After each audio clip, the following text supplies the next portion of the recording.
All right, so basically what we're going to be doing today is we're going to be applying the Pythagorean theorem. Mario, I need you to be quiet. And basically we said the Pythagorean theorem is a squared plus b squared equals c squared.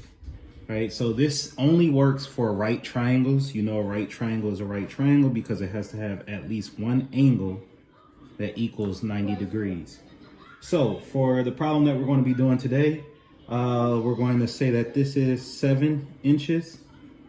We're going to say that this is 5.3 inches, and then we're going to be solving for this side.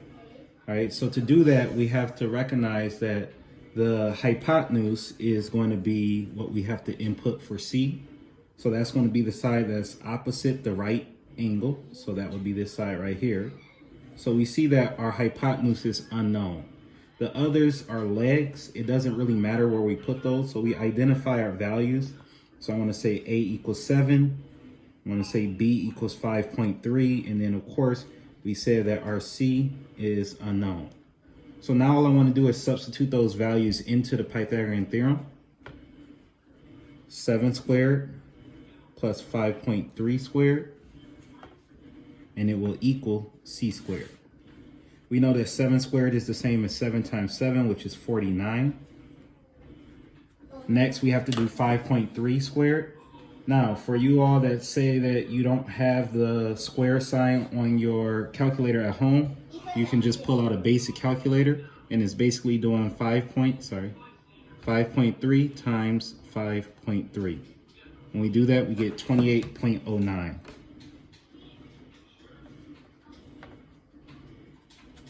The next thing that we need to do is we need to add these values together.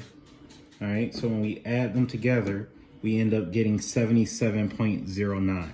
Now, what I've been seeing is that the majority of us can get here, the ones that have been submitting their work. But the problem is some students are stopping here. All right, remember, we want to know what our hypotenuse is. We don't want to know what our hypotenuse squared is. So we have to do one more step. Here we have C. Mario. Hush. Here we have to do one more step. It says C squared, right? To get rid of a square, we have to do a square root, all right? So once again, you go to your calculator. You can pick a basic calculator that is on the phone. And if you turn it sideways, you'll get more buttons. So we already have 77.09 in there when we were adding them. And then we just simply push this button here. If you can zoom in there. Uh-oh, not that one. 77.09.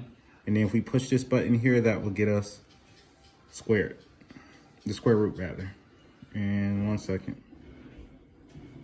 Why isn't it working?